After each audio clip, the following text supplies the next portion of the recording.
Alright, first I layer down like this holographic color changing. It looks red and orange, but I guess the light is making it blue.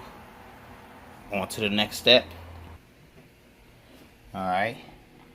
Next I lay down the white glitter for his face. Next I lay down a few reflective pieces.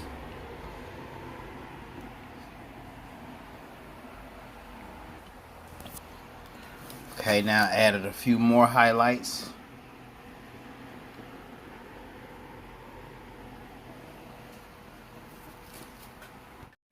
It's all complete.